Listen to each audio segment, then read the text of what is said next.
Who wrote their introductions? I read the email after, and then I was like, damn it. I already wrote my introduction, and I was like, I'm gonna leave it because, whatever. Yeah. Who saw what I put in the email and then still wrote it because you just couldn't help yourself? Anyone wrote an introduction just because you couldn't help it? You did? Yeah. Some people can't help it. Maybe it just helps them think about the assignment, but it helps if you get in the practice of not writing your introduction, because for everyone else in the world who doesn't process the same way, anyone else here spend like 2 hours writing an introduction before because you just couldn't, think of what to say, and you're like, gosh, I have to lead with something good, or where do I begin? Yeah. Oftentimes that was the case for me, at least. And I found that even by the end, I was still rewriting my introduction because then I actually knew what my trajectory was in the essay. And so it felt like all the time that I had spent beforehand writing my introduction was just wasted. We're going to do this first, and then we're going to do peer review for the second half of the class. But we're going to talk about introductions and then conclusions. And so that should help you out, and it'll help me out because, once again, I don't want to read crappy essays. So there's going to be selfless and selfish motives for everything. I hope you will figure that out. What's your best interest is my best interest. All right, and then I'm not lying though, so that's good. Okay, so what was something that you struggled with this essay? If you struggled with something. Some of you guys feel shaky about it. Probably kind of wording my thesis, because I kind of knew what I wanted, but to make it flow or to make it kind of clear was when I was kind of having trouble with. Yeah, exactly. To the point thesis, because usually I don't know, maybe I'm wrong, but I've always just learned a thesis is one sentence to kind of just put it all together in one sentence, and for me that's kind of hard to put it in one sentence. If you can make it one sentence, then that's great. If you need to, as your thesis gets more and more complicated because you're trying to tackle more and more, you may have to make it 2 sentences or something like that, sometimes even 3, but that's when you're writing really long papers. What I've noticed, so also back to the trying to figure out what pragmatically worked best, for me at least, is instead of making a pretty sentence out of it, I will start, so I said don't do your introduction first, but I didn't say don't do your thesis. You need to start with a thesis, but it doesn't have to be pretty. It could just be okay, I know I have to have 4 components to this thesis. I need to have the topic, and then I need to have my claim, and then I need to have my reasoning, and then maybe in the topic I also need to have my exact ad. And so I'll just write down the ad, and so I'll have it in bullet point form, and then I'll just look at that as I develop out my essay. And then by the end, I've somehow stumbled upon the perfect wording to throw all this stuff together. And so that way, it kind of helps me work through that without having to waste time and spin my wheels. So, any other things that people struggled with? Okay, first off, this is supposed to be a funnel. It's the one graphic, and the lines on the funnel didn't work. So draw the funnel into it. I don't know what happened.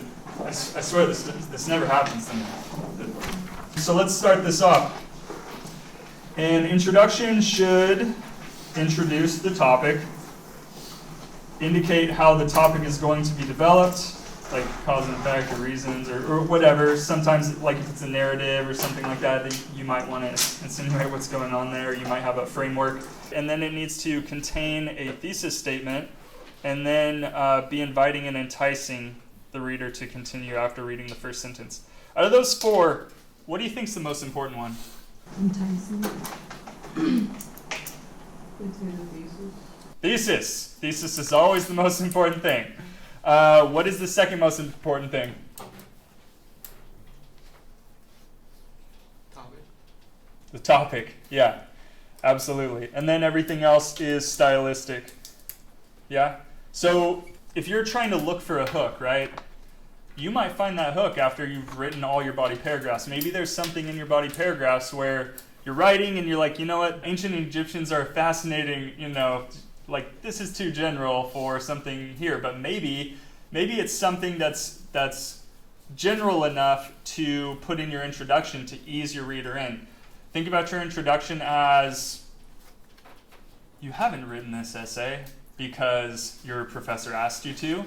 You've written this essay because you want to talk about this thing and you want to share it with people who aren't looking at the prompt, who haven't sat in the class with you. Maybe you want your parents to read it so they stop getting bamboozled by ads, and your mom comes home with like a truckload of stuff from Costco because she saw an ad saying that like, if she got this one thing, it'd make her life better or whatever.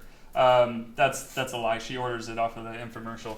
But you get the point, right? So you have a purpose, an imaginary purpose, and it's not trying to write an essay for someone who already knows everything you're going to talk about. Your introduction is meant to make it accessible to everyone else out there.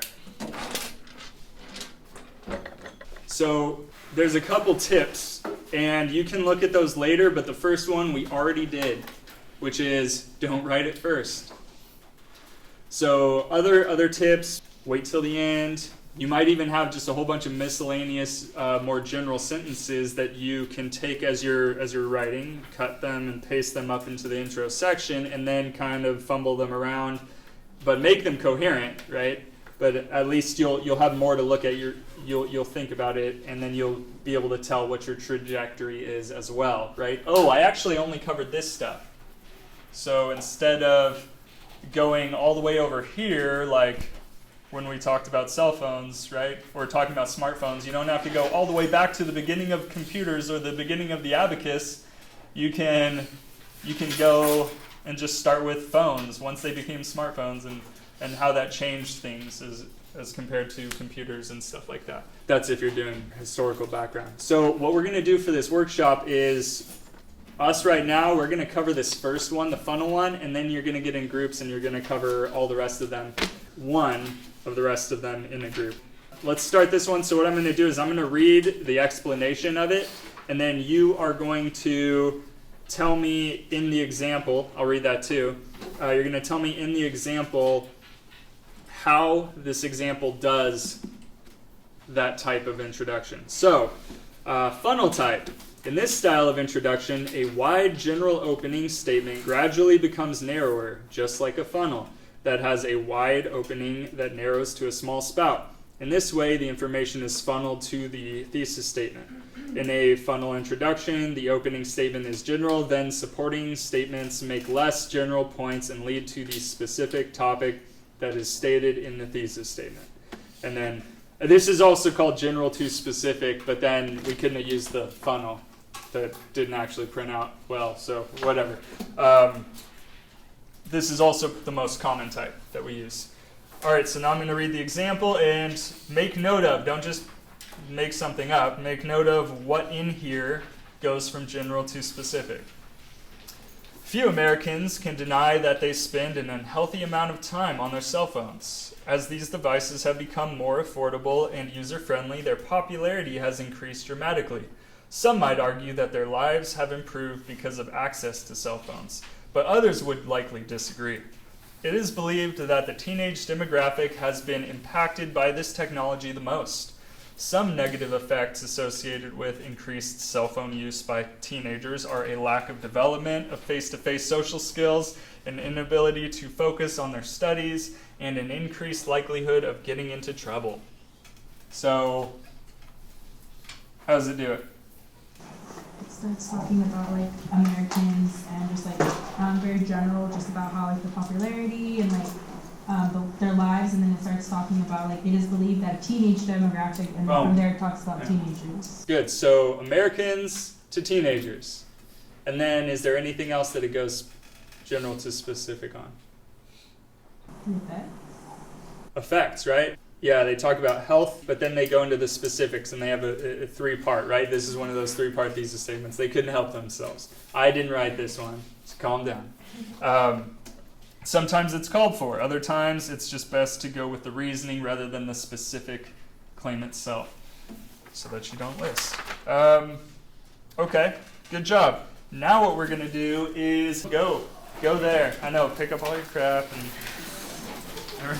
remember, turn your desks towards each other. So notice, as you flip through there in your group, it's up to you guys which introduction type you cover, but your whole group will be responsible for practicing and being able to interpret this. So I'm going to ask you guys a little bit later to teach us or explain to us what this method of introduction is and what's beneficial about it, and you're going to share an example introduction.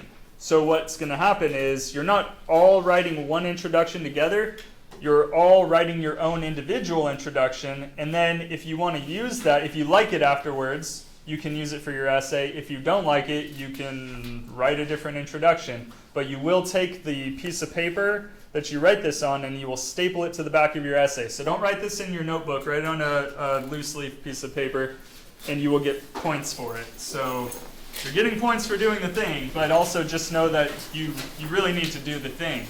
I'm not just going to give you points for like writing like one sentence. It's not like participation points for like doing nothing. Yeah, right now what I would do with your group is you should go through these different types. Notice you're not getting to do the background or historical information one because I asked you not to do that with this essay. So why would I then give you the option to do that when you could use this for your essay? So not that one, and then obviously not the funnel type because everyone does that type and we already covered it. So you've got 6 other options. First come, first serve. The moment your group raises your hand and says you want to do that type, you have now claimed it and no one else can do it. So take a moment, but it shouldn't take very long. All right, group 5 has taken state a problem, which is the easiest one. Good job. Wait, who had their hand up first? You or them? Wow. Okay, what do you want? Ask a question. Ask a question. Is that what you wanted? Oh, well, there we go. Quotes and sayings. Okay, and then that's to it. You're stuck with anecdote. Yep. Okay, so talk it over with your group now, your type. Make sure you're perfectly clear on it, and then work on it. By the way, you can also call me over, and I can talk about your introduction type with you if you have a question about it. So go for it. But you should probably be talking right now, not just sitting there. Ask me a question.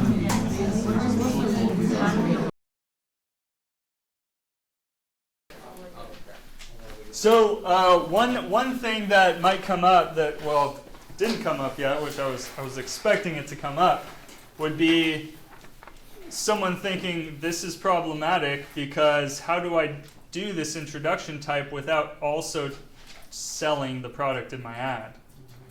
Did that come up with anyone in their head at all? A little bit? Like, you have to kind of trash it, though. Well, so this is the thing. If you start bringing up, let's say, a quote, who has quotes and sayings? Right? If you pull a quote from the ad, well, that's evidence. Why would you bring your evidence into your introduction? Like, save that for the body paragraph, so otherwise it's going to be redundant. So what kind of quote are you going to work with? One that's from the ad, or one that's something that's going to weigh in on what you're talking about, not necessarily your ad? Likewise with, what was the other one? Use a definition. If you define like something that is the product, then how are you not going to just start going in the direction of selling the product? Like, if anything, you might want to define something that has to do with your claims about what ads do. Do you see how the direction should be focused on what you're working on and not necessarily about the ad specifically? The ad specifically comes up at the end in your thesis. Does that make sense? If your introduction starts sounding like you're selling the ad, you're doing it wrong. But if you sound like you're trashing it, you're also doing it wrong. No, you can trash it, but you should save that for the body paragraph, Okay. right? You got to ease your reader in. You can't just be like, "Oh, ads suck." Ease them in. You guys got 5 minutes to write them, and then after you're going to share and then plan out your explanation. Right, this part right here. So you're going to share and you're going to choose whose is the best introduction. And then, so that you don't just pick someone else's introduction because you don't want to have to read yours, whoever's you choose gets to pick who reads theirs. Does that make sense? So don't just like be like, no, yours is the best because you don't want to read yours. Okay? You got 2 more minutes. No pressure.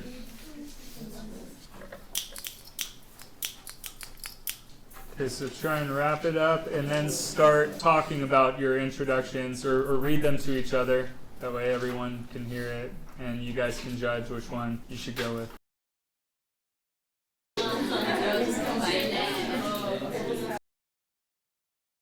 So how does your intro type work? Yeah, tell them. And don't just read it. Do not just read what it says on the explanation here. In your own words, explain how this intro type works now that you have tried it. Also, it's break. It's break time.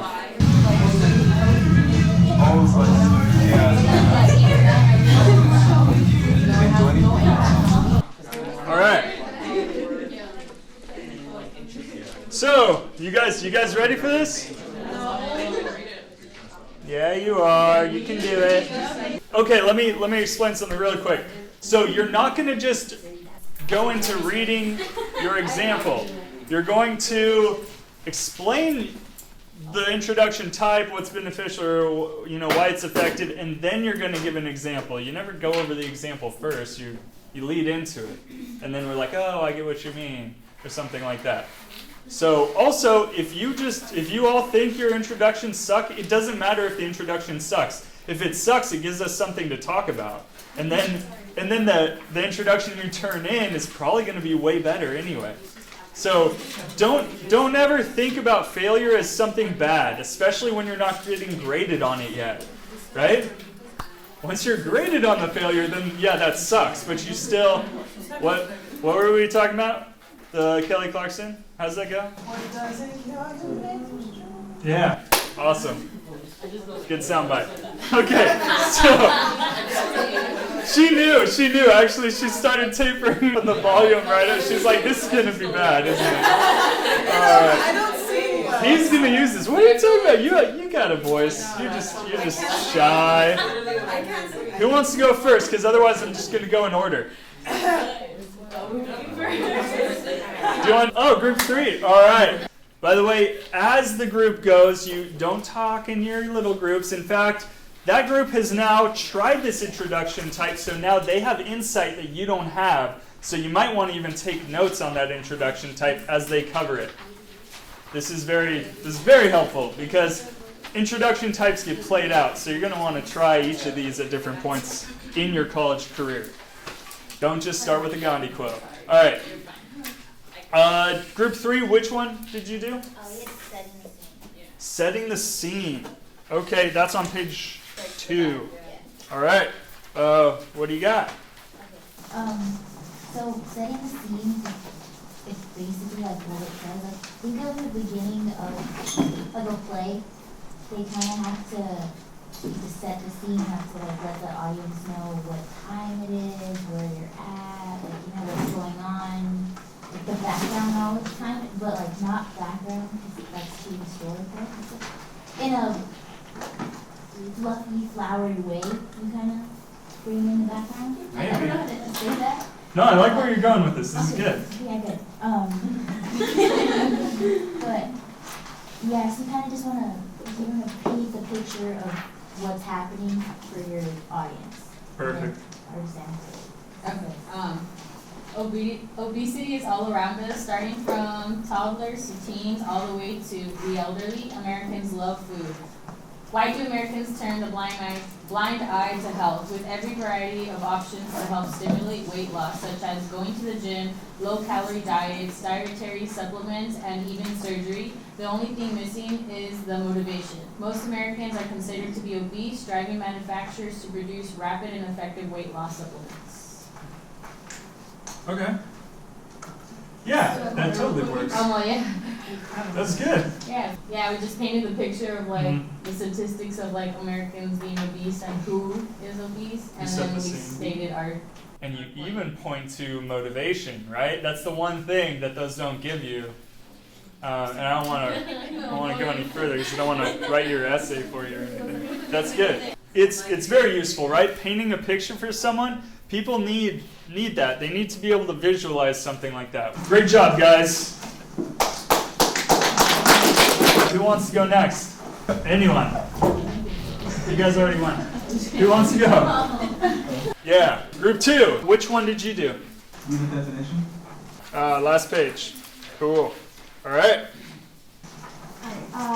Advertising has influenced the world immensely. The purpose of an ad is to promote a product that will benefit a large audience into buying that product. Oftentimes, the ad affects its audience so much that it will create psychological impact in the audience's mindset. There are many kinds of ads, food advertising being one of them. Food advertising, such as the Lunchables ad, encourages parents to allow their children get a taste of their childhood through unhealthy eating options. In the background is you start a general part, it's the definition, so you're defining something, so you're defining whatever you like want. It's like hers was like Lunchables or what was your thing? Yeah, it was a Lunchables ad.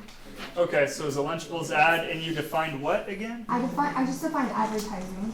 Okay, sure. You can define advertising. It's just that most people already know what advertising is. But if there's a certain aspect of it that you're trying to get to, like let's say specific ways that they might advertise to children, maybe there's a technique used or whatever it is that you're kind of working with the most. But it's better than defining Lunchables. Right? Then you're selling it, right? So that's definitely on the right track.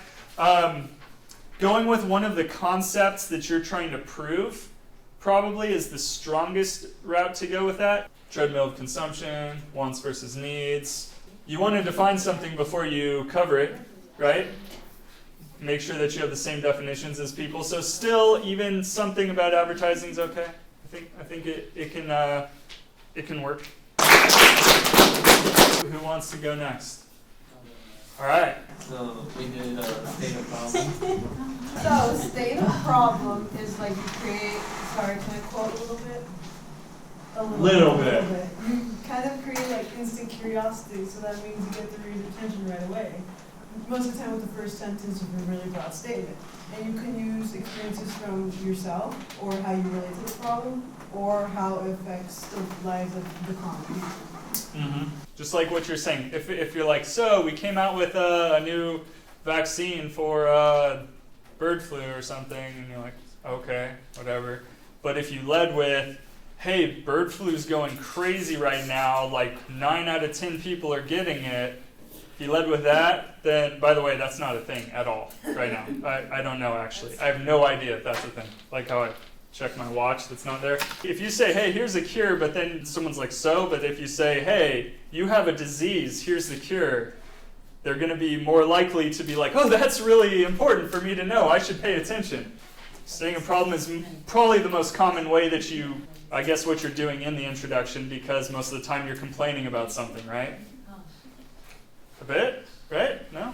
Yeah, a little bit. You can't trash it though. Yeah, well, you can trash things, but like ease into trashing them. I can't right? just say this sucks.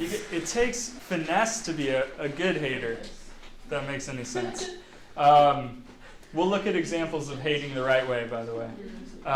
Just not right now. So then in your example, the problem you stated, like what was the problem? So industries have continuously made money off its consumers, confusing their level of success with what they own.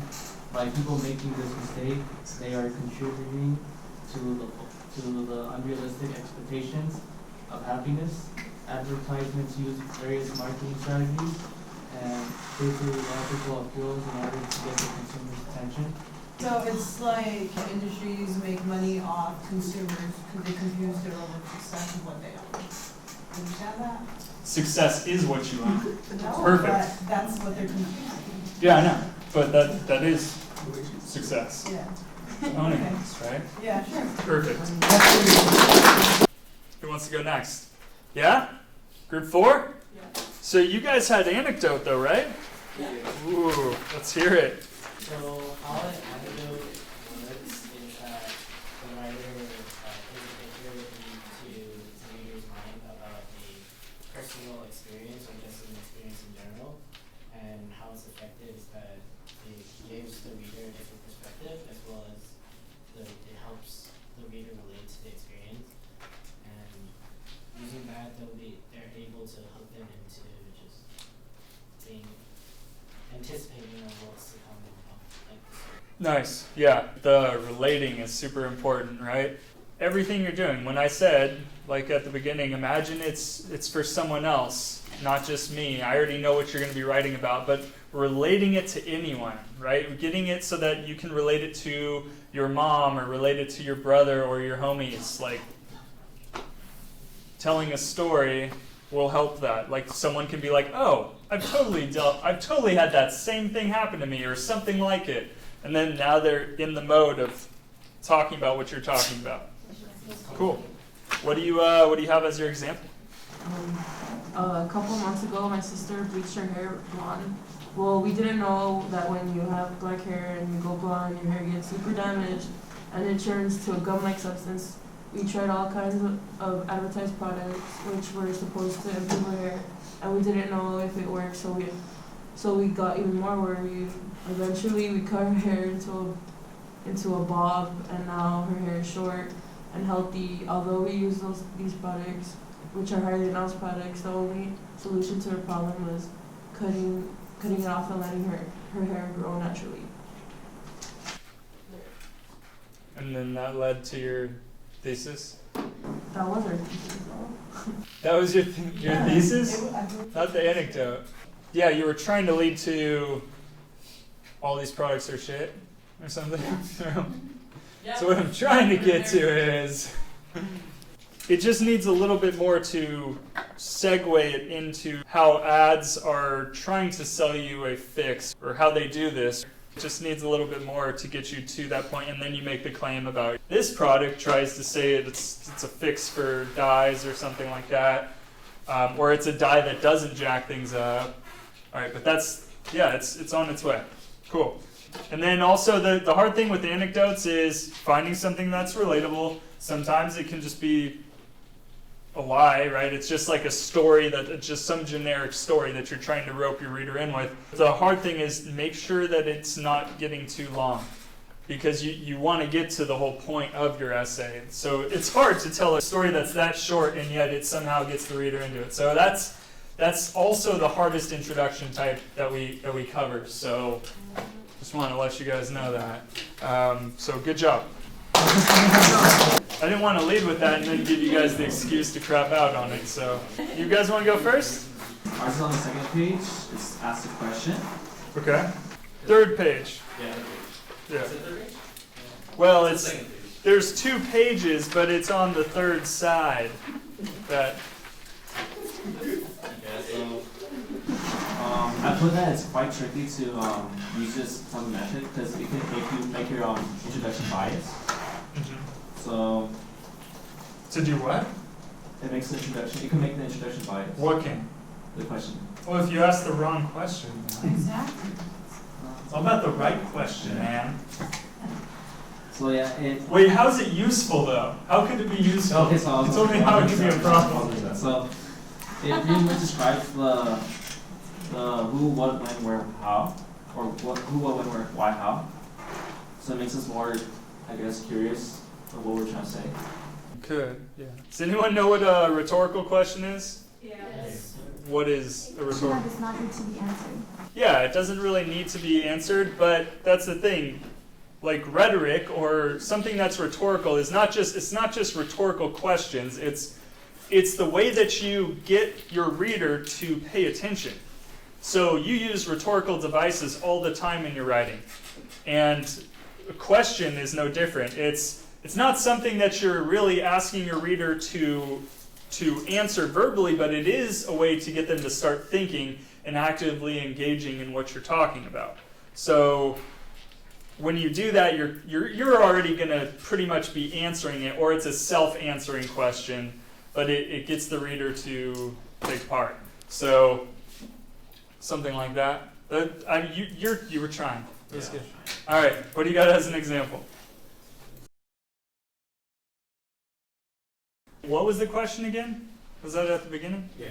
What was it? Who would consider having a great smile would make a good first impression? Yeah, see, that question might start an ad. What makes a good impression on a first date, or Colgate, or something like that? Yeah. So maybe you can still tweak that. What has culture taught us, or what has society taught us is anyone? Never mind. Yeah, it could get there. One question's useful. If you give your reader too many questions, then it's like, hold on. Like, that's too much to think about. Like, one thing, and then typically you go from there. It's still workable, though. And what do you got? Quotes and sayings. On The third page. third page. So for ours, quotes and sayings, once an opinion that you agree with has been clearly stated, you'll go and use that in your introduction, and it kind of helps get the ball rolling for it. So you put it in, and it'll be something easier to flow into for your body paragraphs. So relating to the reader. Yeah, really. Yeah. And for an example, you're only as young as you feel. Mm-hmm. You've heard that before, though, right? Yeah. Has anyone else heard that? Raise your hand if you've heard that. You're only as young as you feel. Yeah. The whole point is, oh, I've heard that saying. Now you're going to connect it with something I might not know about, but it's still something that I have heard. And so ropes the reader into a concept that they've heard before. Good. Okay, now, yeah, example. Pop-ups. The saying that brings agony and annoyance to the internet users. Every round way, people are constantly bombarded with advertisements. Corporations are willing to do anything it takes to add money in their own pockets. They target trends and use us to persuade consumers. The Juanitos falls victim to this crime by touching on the insecurities of the individuals and their false promises. Great. What was the quote or the saying? Pop-ups. Pop-ups. I don't know. Just I was like, pop-ups? because that's the thing that came to my mind, and I was like, I'm just gonna start it and then. That's a term, though, Yeah, isn't it? I mean- It's almost something. Yeah.